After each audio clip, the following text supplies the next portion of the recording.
दिल्ली में उद्धव ठाकरे की पार्टी की संसदीय दल की बैठक शुरू हो गई है। अभी तक खबर के मुताबिक संसदीय दल की बैठक में सिर्फ 3 सांसद पहुंचे हैं। 22 जून को 6 बागी सांसद शिंदे गुट में विलय कर दिल्ली में ये पूरी प्रक्रिया होगी और इस दौरान एकनाथ शिंदे भी मौजूद रहेंगे। संजय राउत फिर से गाली दे रहे हैं, बताइए, कल भी गाली दी थी, प्रेस कॉन्फ्रेंस चल रहा था। और शिवसेना यूबीटी के 6 बागी सांसदों को मिलेगी Y+ सुरक्षा। महाराष्ट्र सरकार ने डीजीपी को निर्देश दिए हैं। उद्धव गुट के 6 बागी सांसदों को लेकर सूत्रों के हवाले से बड़ी खबर मिल रही है। बताया जा रहा है कि 6 बागी सांसदों में कुछ बागी सांसद फिलहाल जयपुर में हैं। साथियों नमस्कार, मैं हरिश्चंद्र बर्णवाल इस वीडियो में आप सभी का स्वागत करता हूं। दोस्तों, आज के वीडियो में राहुल गांधी की सबसे शर्मनाक हार दिखाने जा रहा हूं। देखिए वक्त कैसा होता है दोस्तों। भाई राहुल गांधी, उन्होंने भी 2 राज्यों में सरकार बनाई है अभी विधानसभा चुनाव के बाद। भाई केरल में और तमिलनाडु में सत्ता में साझेदार बनी। भारतीय जनता पार्टी की भी 2 राज्यों में जीत मिली है और एक में एनडीए। लेकिन आप कमाल देखिए दोस्तों, उसके बाद की परिस्थितियों में लग रहा था कि राहुल गांधी पता नहीं कौन सा आंदोलन खड़ा कर देंगे। जेनजी आंदोलन शुरू भी किया अभी कोटा में, मगर एक दिन में दोस्तों, एक दिन में 4 झटके लगे हैं। पूरी लुटिया डूब गई है। कहां लोग लगे हुए थे कि भाई टीएमसी के बाद उद्धव ठाकरे फिर अखिलेश यादव, यहां तो खेल हो गया। यहां तो अमित शाह जी ने पूरा खेल ही बिगाड़ दिया है। आखिर क्या है पूरा मामला दोस्तों, कैसे गजब का खेल होता है और पल पल में यह तस्वीर कैसे बदल रही है, आज इसी को डिकोड करने जा रहा हूं। मैं निवेदन करता हूं दोस्तों, आप जरूर कमेंट कीजिएगा। एक कमेंट जय सिया राम लिखिएगा, लाइक कीजिएगा, शेयर कीजिएगा। और आइए सबसे पहले मैं आपको दोस्तों एक 4 विंडो दिखाता हूं। इस 4 विंडो में आपको मैं चारों झटके एक साथ दिखा देता हूं। लेकिन कहानी सिर्फ इतनी नहीं है दोस्तों। आज की कहानी तो दरअसल उद्धव ठाकरे पे बनाना चाहता था, संजय राउत पे। संजय राउत कैसे मजे ले रहे थे टीएमसी के साथ, मैं वो दिखा करके उनकी कहानी बताना चाहता था। लेकिन ऐसी रात में खबर आई दोस्तों जिसने सब कुछ हिला करके रख दिया। ये 4 विंडो वही है। आप देखिए क्या हुआ है। एक दिन के 4 झटके हैं ये। पहले विंडो में जो भारतीय जनता पार्टी है, उनके समर्थित जो निर्दलीय प्रत्याशी हैं राज्यसभा में, झारखंड में, परिमल नाथवानी, वो चुनाव जीत गए और कांग्रेस पार्टी का उम्मीदवार जिसके पास पूरा वोट था वो हार गया। अब इस हार में सिर्फ एक हार नहीं है दोस्तों, राष्ट्रीय जनता दल उसने खेल कर दिया। उसने भाजपा के उम्मीदवार को जिता दिया, कांग्रेस पार्टी को वोट नहीं दिया। यह दूसरा झटका है। तीसरा झटका, इनके सबसे बड़े सहयोगी हेमंत सोरेन, झारखंड मुक्ति मोर्चा, वो भाजपा वालों के साथ चाय पी रहे थे जब तक रिजल्ट आ रहा था। यानी झारखंड मुक्ति मोर्चा से भी झटका लग गया। और चौथा झटका दोस्तों, जिस पर तो अभी कुछ दिन कहानी चलेगी, ये उद्धव ठाकरे वाला मामला है। संजय राउत पूरी जोर लगा रहे थे कि किसी तरह उनकी पूरी पार्टी, उद्धव ठाकरे की पार्टी, कांग्रेस में विलय कर जाए और उद्धव ठाकरे को भी कुछ मिले और उनको भी कुछ मिले। सब गुड़ गोबर हो गया दोस्तों, सब गुड़ गोबर हो गया। इसी पर तो आज मैं विशेष रूप से आपको जानकारी दूंगा, इसकी पूरी टाइमलाइन भी आपको बताऊंगा। लेकिन पहले दोस्तों, सबसे पहले जो राहुल गांधी और उससे जुड़ी हुई खबर है वो मैं आपको बताता हूं। परसों जो कोटा में कार्यक्रम हुआ दोस्तों, उसको लेकर के राहुल गांधी और पूरी कांग्रेस पार्टी ने एकदम माहौल बनाने की कोशिश की। लगा कि बस अब तो क्रांति हो जानी है। और स्टूडेंट्स के बीच गए राहुल गांधी, कार्यक्रम हुआ और उसके बाद उन्होंने कल एक ट्वीट किया। कमाल हो गया, इतना बड़ा, जैसे बोलते हैं कि तूफान आ गया, क्रांति हो गई, ये सब लिखा है इन्होंने, वीडियो बनाया, थैंक यू बोला है। लेकिन हकीकत क्या है दोस्तों, ये देख लीजिए।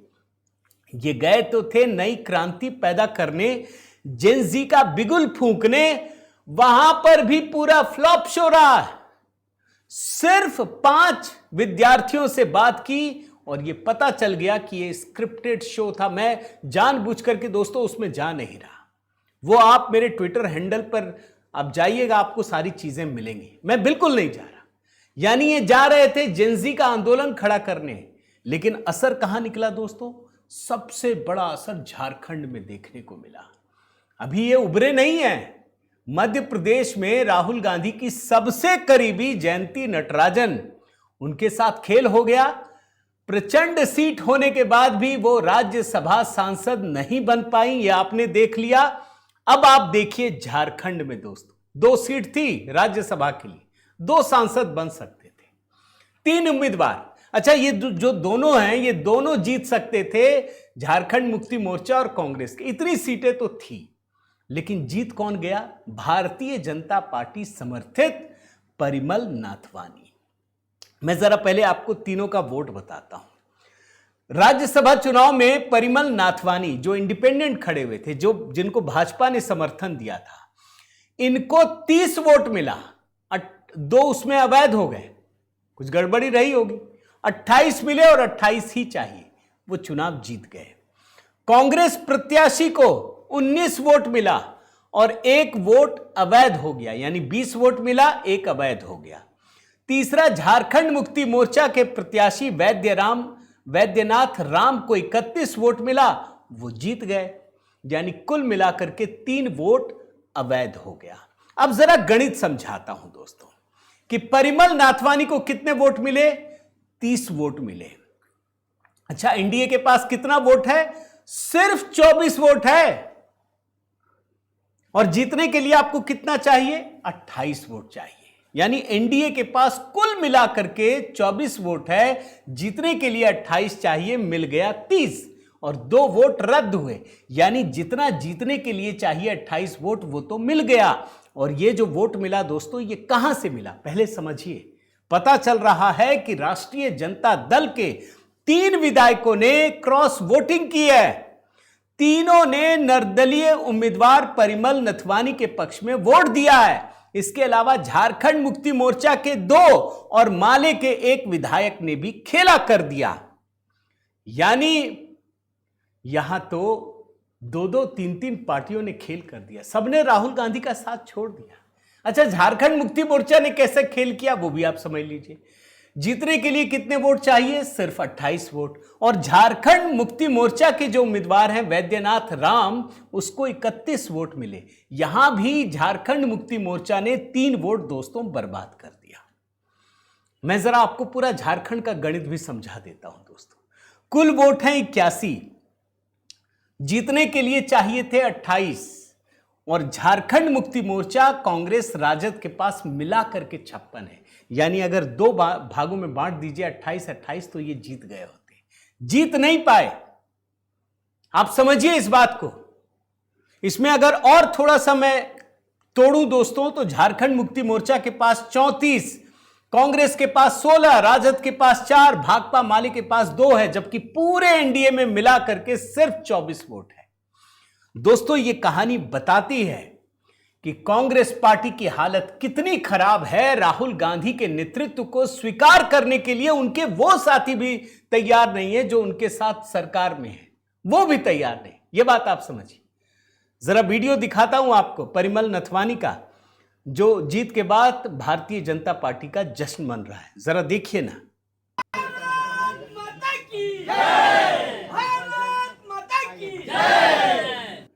और आप समझ लीजिए दोस्तों कि इस मुद्दे पर कांग्रेस पार्टी को, राहुल गांधी को झारखंड मुक्ति मोर्चा से धोखा मिला, राष्ट्रीय जनता दल से धोखा मिला और माले से भी धोखा मिला। यानी 3 दलों से धोखा मिला है। और इस जीत के बाद परिमल नथवानी क्या लिखते हैं वो भी आपको दिखाता हूं। राज्यसभा के सदस्य के रूप में 4थी बार सेवा करने का अवसर मिलने पर आभारी हूं। 3 बार जीत चुके हैं ये। फिर ये किसको धन्यवाद कहते हैं? आदरणीय प्रधानमंत्री, गृह मंत्री, भाजपा के राष्ट्रीय अध्यक्ष और एनडीए, सबको धन्यवाद कहते हैं। यह है दोस्तों सबसे बड़ी जीत। और यहीं पर आकर के कांग्रेस पार्टी को सबसे बड़ा झटका, और 3 झटका तो एक साथ लग गया। ये कौन है प्रणव झा? जरा मैं आपको बताता हूं दोस्तों। भारतीय राष्ट्रीय कांग्रेस के एक प्रमुख नेता, रणनीतिकार, अखिल भारतीय कांग्रेस कमेटी के पदाधिकारी, और राहुल गांधी ने स्पेशली खड़गे के साथ लगाया है, राजनीतिक सलाहकार के रूप में कार्य करते हैं। ये राहुल गांधी के इतने करीबी है। तो ये तो एक पूरी खबर है दोस्तों, लेकिन मैं मानता हूं कि उद्धव ठाकरे की पार्टी में जो खेल हुआ है दोस्तों, वो भी राहुल गांधी का व्यक्तिगत झटका है। पहले मैं आपको अब उस खबर पे लेकर जाऊं। एक संजय राउत का बयान हाथ लगा है दोस्तों, गजब का है। अभी जब तृणमूल कांग्रेस में सांसद विधायक छोड़ छोड़ के भाग रहे थे ना, तो ये बड़ा मजा ले रहे थे। देखो यार क्या है, कुछ नहीं है, ऐसे मजा ले रहे थे, आपको आश्चर्य होगा। अब अपने ऊपर पड़ गया। जरा ये बयान सुन लीजिए संजय राउत का। जो मित्र है तृणमूल कांग्रेस के सब, और हम पर हंसते थे और बोलते थे, अरे कैसा भाग के गए तुम्हारे एमपी मिले, तुमने रोका नहीं क्या? तुमने रोका क्या? जब मिलते थे तो हमको बहुत मार्गदर्शन करते थे। अरे कैसा हो गया, इतने ढीले कैसे छोड़ दिए, कैसे भाग गए, तुम लोग क्या करते थे? अभी मैं पूछता हूँ तुम लोग क्या करते थे? 1 महीने में चले गए। देखो ये जो सरकार है केंद्र में 12 साल से जो चल रही है, उसका एक ही काम है। संजय राउत गजब के मजे ले रहे थे दोस्तों। अब कल का इनका तमाशा और ड्रामा देखिए। भाई उद्धव ठाकरे ने संसदीय दल की बैठक बुलाई, सबको व्हिप जारी कर दिया, बोला 11 बजे तक आ जाना है भाई, कोई दूर नहीं होगा। ऐसा लगता है इसे दादागिरी चलता है ना इनका, ये उसी समय में जी रहे हैं जैसे बाल ठाकरे का समय था। अरे भाई अब वो नहीं है, समय खत्म हो गया। व्हिप जारी किया गया, सिर्फ 3 सांसद पहुंचे और 6 ने ठेंगा दिखा दिया। अब संजय राउत भड़क उठे। संजय, इस बैठक में कौन कौन आया दोस्तों ये भी बताता हूं। इस बैठक में आए लोकसभा सांसद अरविंद सावंत, अनिल देसाई और राजा भाऊ वाजे। 6 नहीं आए जिनके बारे में कहा जा रहा था। अब ये राउत बोल रहे हैं कि वो नहीं आएंगे, बेईमान गद्दार। एक बार आपको सुनाता हूं। जब ये जा रहे थे तो पत्रकारों ने पूछा क्या है, कौन कौन आएंगे? बोल देखते हैं, जो नहीं आएंगे वो बेईमान गद्दार है। जरा सुनिए। सांसदों के आने की उम्मीद है सर? देख लेंगे, जो आएंगे हमारे, ये आएंगे वो बेईमान गद्दार। कितनी उम्मीद है सर, कितने आएंगे सर? फिर उस समय का भी दोस्तों वीडियो सामने आया जब इनके सांसद आ रहे थे एक एक करके। पता चला 3 ही सांसद पहुंचे, वो भी देख लीजिए।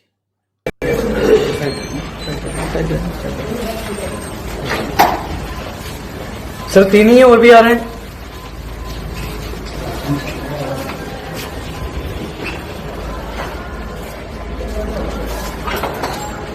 अब कौन कौन नहीं आए दोस्तों वो भी नाम बता देता हूं आपको, बड़े ध्यान से सुन लीजिए। संजय दीना पाटिल नहीं आए, संजय देशमुख नहीं आए, नागेश पाटिल अस्टिकर नहीं आए, ओम राजे निंबालकर नहीं आए, भाऊ साहेब वाकचौरे नहीं आए, संजय जाधव ये भी नहीं आए। अब ये जो अनिल देसाई हैं वो कह रहे हैं कि अब इनको हम वो नोटिस जारी करेंगे, हमने व्हिप जारी किया था। अरे भाई इसके लिए व्हिप नहीं होता है, व्हिप होता है संसद और विधानसभा के भीतर जो कार्यवाही होती है उसके लिए होता है। इनको समझ ही में नहीं आ रहा है, इसीलिए तमाशा बोल रहा हूं दोस्तों, इस बात को ध्यान रखिए। और उसके बाद इन लोगों की हालत कल पूरे दिन इतनी खराब रही दोस्तों, मतलब प्रेस कॉन्फ्रेंस के भीतर गाली गलौज पता नहीं क्या क्या बोल रहे हैं। मैं जरा एक एक करके संजय राउत का बयान सुनाता हूं, सुनिएगा और आपको समझ में आएगा कि अगर ऐसे हितैषी हैं तो दुश्मनों की जरूरत नहीं है, इनके रहते वैसे ही पार्टी खत्म हो जाएगी। पहला बयान सुनिए, ये एकनाथ शिंदे के लिए क्या बोलते हैं जानते हैं? शिंदे बिंदे भिंडे पता नहीं क्या बोल रहे हैं, सुन लीजिए। ठाकरे वहाँ शिवसेना और ठीक है, साहब कोई शिंदे बिंदे भिंदे मिंदे अगर उनकी शिवसेना बन गई, कल कोई बोलेगा ये बीजेपी नहीं और किसी की मूल बीजेपी है, नहीं ठीक है। दोस्तों पिछली बार भी याद कीजिए जब विधायक टूट रहे थे ना, यही व्यक्ति संजय राउत लगातार धमकी दे रहे थे, कुछ नहीं बात, मैं वो भी निकालना चाहता था, बड़ा हो गया। फिर वही काम कर रहे हैं, बोल रहे तोड़ेंगे पता नहीं क्या करेंगे, धमका रहे हैं सीधे। आप सुन लीजिए।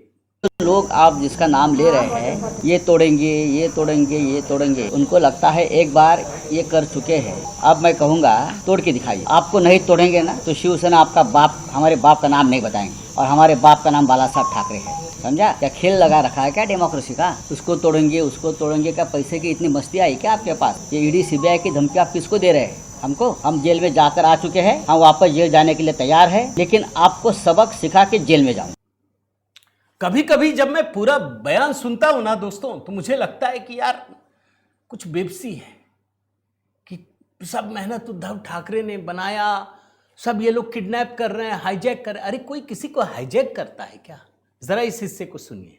मेहनत करते हैं, उद्धव ठाकरे मेहनत करते हैं और आप लोग उनको किडनैप कर रहे हो, हाईजैक कर रहे हो, ये कौन सी डेमोक्रेसी है?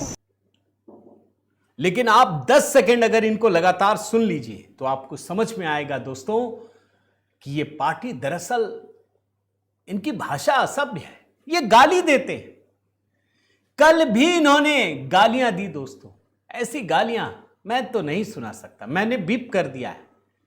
मतलब और ये खुल करके कह रहे हैं कि सुनाओ इसे, सुनाओ।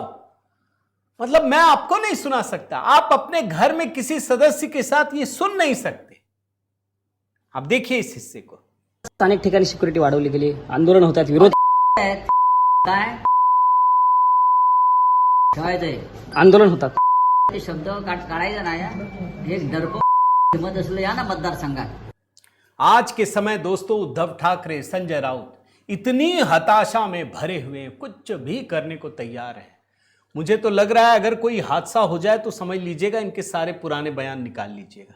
ये भड़काने का पूरा मामला है। अभी कल क्या किया दोस्तों, उन्होंने शरद पवार का नाम लेकर के भड़काया कि जो आए उसके क्षेत्र में राड़ा करो, ये लिखा हुआ है, सबक सिखाओ। फोन किया, संजय राउत ने कहा कि शरद पवार ने उन्हें फोन किया था और बागियों को सबक सिखाने के लिए कहा है।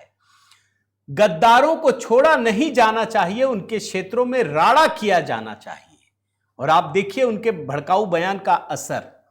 भाई कई सारे इनके जो कार्यकर्ता हैं वो सड़कों पर उतर चुके हैं, सड़कों पर उतर गए। और हालत यह है दोस्तों, सोचिए आपके 9 में से 6 सांसद अगर टूट रहे हैं तो आप कौन जिम्मेदार है? आप जिम्मेदार है। भाजपा में जा रहे हैं क्या? ये बिल्कुल नहीं जा रहे। आखिरकार सरकार को इन 6 बागियों को Y+ सिक्योरिटी देनी पड़ी है। जिन सांसदों को सुरक्षा मिली है दोस्तों, उसमें यवतमाल के सांसद संजय देशमुख, जो मैंने नाम अभी कहा, उन सभी को दिया गया है। और बाकायदा दोस्तों 17 जून यानी कल ही एक मैसेज जारी किया गया, इन पर जो संभावित खतरे हैं उन सभी को दिया गया। आप देख लीजिए इस चिट्ठी को, आपको एक एक नाम मिलेगा, आप देखिए। और ये सारे डिपार्टमेंट को भेज दिया गया है कि इनको सुरक्षा दी जाए, कोई हादसा ना हो जाए। और इसके बाद संजय राउत दावा कर रहे हैं कि जो इनके बागी सांसद हैं उनको 25-25 करोड़ रुपए दिए गए और इनको जयपुर शिफ्ट कर दिया गया। सवाल तो यही उठता है ना। अभी मैंने आपको क्या सुनाया था दोस्तों, शुरू में संजय राउत का बयान सुनाया था ना आपको, मजे ले रहे थे ना टीएमसी से, तो आप क्यों नहीं रख पा रहे हैं? आपके ही सांसद विधायक क्यों बार बार टूट रहे हैं? और संजय राउत का यह हाल है दोस्तों कि जब कुछ समझ में नहीं आता तो कहीं भी मारो, हवा में मारो। सुप्रीम कोर्ट तक पर यह इल्जाम ठोक रहे हैं। सुप्रीम कोर्ट बोल रहे हैं कि सबसे बड़ा गुनहगार सुप्रीम कोर्ट है, सबसे बड़ी गलती सुप्रीम कोर्ट की है। अगर सुप्रीम कोर्ट कुछ कर रही होती तो यह नौबत नहीं आती। मुझे तो लग रहा है इनका भी हाल अभिषेक बनर्जी और ममता बनर्जी वाला ना हो जाए। 1000 केस ठोक देंगे लोग। भाई आप कहीं नहीं है, आप लोगों को भड़का रहे हैं। वैसे आपको खबर बता दूं दोस्तों कि जो इन्होंने कल व्हिप जारी करके बुलाया ना, कुछ होगा नहीं, क्योंकि ऑलरेडी 6 सांसदों ने हस्ताक्षर करके ओम बिरला को दे दिया कि हम यहां से हट रहे हैं और एकनाथ शिंदे की पार्टी में विलय कर रहे हैं। अब इसकी जो औपचारिक घोषणा है दोस्तों वो 21 जून को होने जा रही है। 19 जून को उद्धव ठाकरे पार्टी की स्थापना दिवस बनाएंगे, लेकिन झटका लग चुका है। इसकी औपचारिक घोषणाएं 21 जून को ही होगी दोस्तों। और सिर्फ अब सांसद ही नहीं, अब तो आप देखिए कि संजय राउत की भी कुर्सी जाने वाली है। क्यों जानते हैं? क्योंकि जो इनके बचे खुचे विधायक हैं वो भी छोड़ने को तैयार हैं। आदित्य ठाकरे सहित 20 विधायक हैं। अब इनमें से अधिकतर विधायक भी चाहते हैं कि वो एकनाथ शिंदे के साथ जाकर मिल जाएं। ये दरअसल दोस्तों कहानी है अहंकार की, अगर सही मायने में कहा जाए। भाई मैं तो पुराने बयान सारे याद हैं, मैंने निकाला भी है दोस्तों। किसी दिन इस पर जितने भी उद्धव ठाकरे, संजय राउत के जो अहंकार से भरे बयान है वो निकाल करके आपको दिखाऊंगा। ये जो पार्टी टूट रही है ना, वो दरअसल ये समझ रही है कि अगर हम इनके साथ रहें तो मिलेगा क्या? ना राज्य में है, ना मुंबई मेयर वाले में है, ना केंद्र में है, कुछ नहीं। और ऊपर से धमकी संजय राउत जैसे नेताओं की जिसकी कोई जमीन नहीं है, जो एक मेयर छोड़िए एक पार्षद का चुनाव नहीं जीत सकता, जो आदमी, वो हमें धमकाता है, आदेश देता है, गालियां देता है, और इसीलिए ये नौबत आई है दोस्तों। लेकिन मैं अगर बिग पिक्चर देखूं, देखिए अब छोटी छोटी पार्टियां खत्म हो रही हैं, अब इधर भाजपा है, इधर कांग्रेस है, इस बात को समझ लीजिए। कांग्रेस भी गदगद है दोस्तों। लेकिन कल एक दिन अगर ये सारी घटनाएं हुई हैं तो इसका सीधा जुड़ाव राहुल गांधी से है, और ये पूरा झटका दोस्तों राहुल गांधी के लिए है। अब वो जो आंदोलन कर रहे हैं उनको सोचना पड़ेगा कि हमें कौन सा पॉजिटिव स्टेप लेना है कि जनता से कांग्रेस पार्टी का जुड़ाव हो सके, वरना कांग्रेस के बुरे दिन चल ही रहे हैं और शुरू हो जाएंगे। आपकी क्या राय है दोस्तों, जरूर बताइएगा, कमेंट कीजिएगा, लाइक कीजिएगा, शेयर कीजिएगा। अगर आपने चैनल सब्सक्राइब नहीं किया है दोस्तों जरूर कीजिएगा, और साथ ही HB शॉर्ट्स के वीडियो कमेंट में पिंड कर दिए। आपसे यह भी निवेदन है दोस्तों कि अगर आप मेरे व्हाट्सएप ग्रुप से जुड़ना चाहें तो मैसेज कीजिएगा, और अगर समर्थन करना चाहें, सहयोग करना चाहें तो YouTube में मेंबरशिप का भी ऑप्शन है दोस्तों, आइए जुड़िए। बहुत बहुत धन्यवाद। जय सिया राम।